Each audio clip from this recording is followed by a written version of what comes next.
Hello, and welcome back to Dukesbrough for update number 9. And as you no doubtlessly noticed from the thumbnail, we will be heading into the Midborough district for the next major build for this city, which is the city or town hall building. So here, continuing on with the layout that I already have going, recap in the last episode, we added in this group of buildings right here, with the focal point being the Elm House, and we got a chance to tour it and learn about some of its lore and history surrounding this building.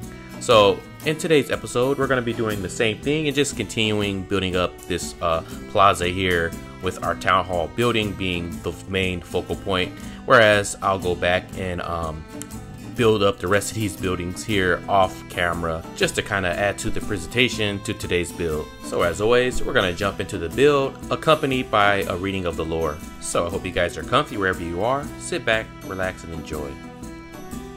The city's town hall building, located within Midborough City Plaza, originally built as one of 4 main buildings to house the many skilled craftsmen of whom would have traveled or journeyed from afar to aid in the construction work of the castle nearly a century and a half ago, with the original building being constructed of much more simpler means. With the rapid increase of settlers, and as Dukesborough's population grew in greater numbers, the greater became the need for the Lord to introduce and implement new laws, regulations, and policies to ensure the city's longevity. To help and oversee the law and uphold his policies within the jurisdiction of the city, Lord Thanis would go on to appoint a council committee of noblemen who would serve as overseers and judges. Due to the exponential cost that the castle construction had imposed and the ongoing construction costs of the fortified city walls that were currently in process, Lord Thanis could not quite yet spare the expense of constructing a new building where the council committee would publicly serve. Rather, he found it more plausible to go on and sanction the already built First Lodge building, as he did already favor the building for its position and size, which made it the perfect alternative choice. With a few adjustments and upgrades, the once shabby building became the city's first town hall. This committee would also go on to serve as moderators between the city's citizens and the lord of the castle. This would mean the committee would not only see that the lord's policies are upheld and see to the city is well managed and profitable for the lord, but also to serve as a voice of the people, addressing the matters and concerns of the nobility down to the everyday common man, whereas often overlooked by the lord. The council committee would work to address a series of issues that would naturally arise throughout the city. They would diligently discuss and decide on a resolution that would then be brought before the Lord for his final decision and ruling. The group of elected men would meet weekly at the town hall building, the symbol of justice within the city, to discuss city matters, from introducing and implementing new laws, to building code regulations, to the taxation on goods, to the treatment of the common man, to infrastructure. These special meetings would be open to the public, where the noblest of folk, to the richest of merchants, to even the common man could receive the opportunity to come and voice and have their respective issues and concerns be heard and addressed by the council committee. The role the town hall would play in the lives of the city's people would become exponentially important, whereas the building would serve as a public court of law, and the council committee alongside the lord would serve as judges when legal disputes would arise. The building as it stands now is much grander than its original initiation, having undergone many new additions and upgrades, with a couple being a new roof and the old and more drafty walls replaced with a newer, higher quality wattle and daub material that was favored by the nobility. The City Hall building would become a stage for what many would consider fair or unjust rulings, a place of legislation, corruption and lobbying, and even murder. The residents of Dukesbrough would go on to view the town hall building as a major seat of power within the city, with the committee head speaker being only second to the Lord of the Castle. And though many on the committee through the ages would succumb to corruption and bribery, still many on the council would remain just and fight to uphold the original purpose of the seat.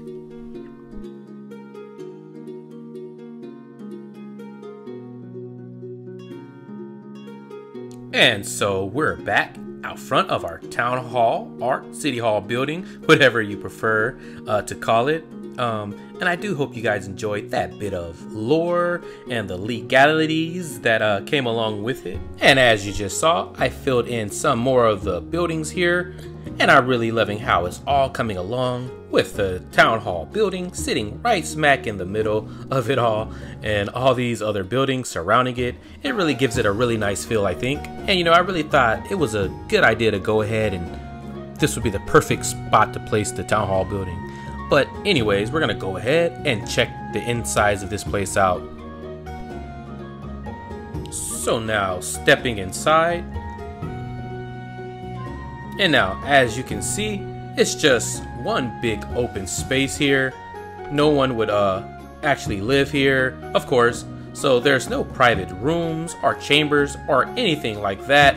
It's strictly just a public building where the council committee, stated in the lore, would meet. The style or feel that I was really going for here is something that looks and feels productive and, you know, official, where matters are discussed and handled, as well as a place where court could be held.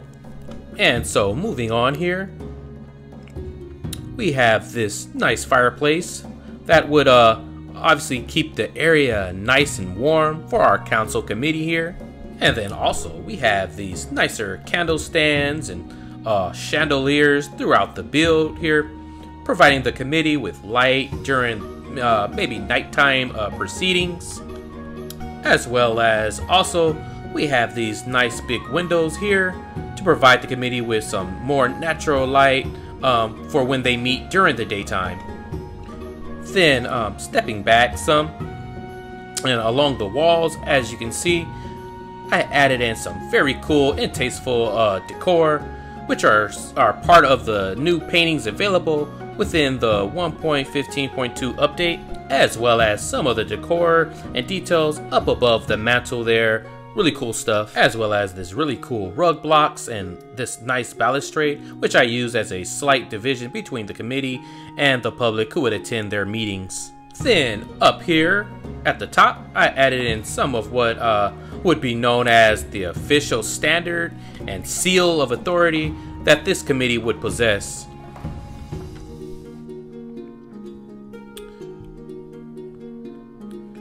And so moving in, here we have these three tables where those members of the council committee would sit with their agendas, and they would review and go over any matters, and of course discuss solutions to city issues. And of course also they have these books on the table because they would do their research to make sure whatever laws or regulations they would come up with would be in accordance with the law that was already set by the Lord or King. And also on the desk and tables here, they have these papers where there are possibly outlines of new orders or new laws that they plan to implement, or it could just be their agendas or a list of things that they plan to review and cover in the meeting. And so they have ink and feathers so they can write down what they decide on and present it to the Lord for his final decision. And again, back into the lore, you can see that this room is also set up much like a courtroom, with these two tables here where the accuser and the accused would sit with their respective lawyers, if you know they could afford one, and they would plead their case before the council committee here. Whereas in the most case, depending on how serious the issue may be, the Lord of the Castle would sit in as head judge, where he would sit right here in the middle, right there. And of course, then he would render the final judgment on the matter.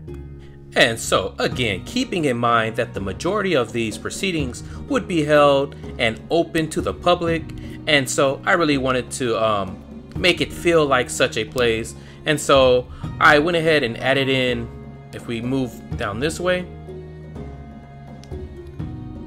I went and added in these rows and levels of bench seating, much like what you would see in the courtrooms of today.